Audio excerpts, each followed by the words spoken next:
नमस्कार साथियों, स्वागत है आप सभी का अंकित इंस्पायर्स इंडिया पर। मैं हूं अंकित अवस्थी। जैसा एक्सपेक्टेड था, ट्रंप ने राष्ट्र को संबोधित किया। आज सुबह ट्रंप का अमेरिकियों के लिए एक संदेश आया जो सब पूरी दुनिया के लिए कहीं ज्यादा था। संदेश के मायने निकाले गए कि युद्ध को चलते हुए 33 दिन बीत चुके हैं, लेकिन अभी युद्ध रुकने वाला नहीं है। यह युद्ध नहीं रुकेगा और यह इतना आगे चलेगा कि हम ईरान को मिट्टी में मिला देंगे, पाषाण युग में ले जाएंगे। ईरान के ऊपर अब कितने खतरे के बादल मंडराएंगे, आज के सेशन में उसका विश्लेषण हम और आप करेंगे। इनके इस भाषण के कंप्लीट होते ही ऑयल की कीमतें बढ़ गई, शेयर बाजार गिर गया। क्या ये सारी चीजें हमारे देश के नेताओं को, दुनिया भर के नेताओं को पता थी? ऐसा इसीलिए क्योंकि कल जब मैंने आपके सामने सेशन किया था, तब एक जानकारी दी थी कि भारत में सीसीएस की मीटिंग हुई है, ऑस्ट्रेलिया का अनाउंसमेंट आ गया है, यूके का अनाउंसमेंट आ गया है, ईयू का अनाउंसमेंट आ गया, सब लोग बड़ी तैयारियों में लग गए हैं। ऐसे में ट्रंप के इस पूरे बयान का मीनिंग समझते हैं और कैसे ट्रंप अपनी पावर के पागलपन में दुनिया के लिए कहर की प्लानिंग बना चुके हैं। सभी बातों को आज के सेशन में समझेंगे।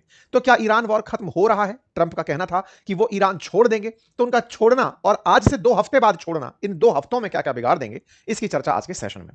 हमेशा की तरह आपके लिए फिर से एक अनाउंसमेंट रिमाइंडर है। रिमाइंडर ये कि इस रविवार सुबह होने जा रही है एक वेबिनार, जिसमें आप और मैं बैठ करके डिस्कस करेंगे कि कैसे आप अपने लिए वाइब कोडिंग से बढ़िया वेबसाइट बना सकते हैं। ऐसी वेबसाइट जिसका आप अपना प्रोफाइल शेयर कर सकते हैं। अगर आप चाहते हैं ऐसी ही वेबसाइट बनाना, तो जाइए, एक कमेंट बॉक्स के अंदर हमने लिंक पिन किया हुआ है, जहां पर आप हमारी व्हाट्सएप कम्युनिटी को ज्वाइन कर सकते हैं। अपनी डिटेल भरें, ज्वाइन करें, साथ ही चैनल को सब्सक्राइब करना ना भूलें। चैनल सब्सक्राइब करने का बटन आपको दिया हुआ है, जिसका कोई शुल्क नहीं लगता है। अगर आप ऐसा करेंगे तो आप हमारे उन ऑडियंस में शामिल होंगे जिन्होंने अभी तक हमें सब्सक्राइब नहीं किया है, लेकिन अब आप सब्सक्राइब करके अपना विश्वास हमें व्यक्त कर रहे हैं। साथियों, कल इसी चैनल पर मैंने आपके सामने एक जानकारी साझा की थी और कहा था कि अनहोनी की तैयारी हो रही है।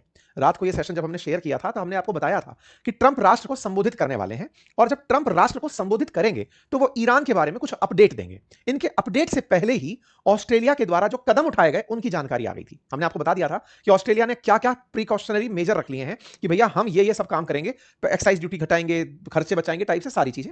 इसी सेशन में मैंने बताया था कि कीर स्टारमर यानी यूके के जो पीएम है, उन्होंने भी ब्रिटेन के लिए प्लान लॉन्च कर दिया। और उसी मीटिंग में मैंने बताया था कि मतलब कल के सेशन में कि भारत के प्रधानमंत्री ने भी कैबिनेट कमेटी ऑन सिक्योरिटी की बैठक बुलाई और इन स्थितियों से निपटने की भविष्य की तैयारी, मतलब ट्रंप के राष्ट्र के नाम संबोधन से पहले ही दुनिया भर में तैयारियां होना शुरू हो गई थी। इनके हाव भाव से लोगों को यह समझ में आ गया था कि ट्रंप जो ये कह रहे हैं कि हम ईरान से वापस निकल रहे हैं, लेकिन ये भी कह रहे हैं कि 2-3 हफ्ते और लगेंगे। इसका मतलब यह है कि ट्रंप देशवासियों को इन्फॉर्म करके 2-3 हफ्ते का टाइम मांग रहे हैं। इस 2-3 हफ्ते में वो क्या करेंगे, इसकी स्ट्रेटेजी, साथ ही साथ में ईरान का अब तक क्या बिगाड़ चुके हैं, ये सारी जानकारी देने ट्रंप अपने लिए प्रकट होते हैं।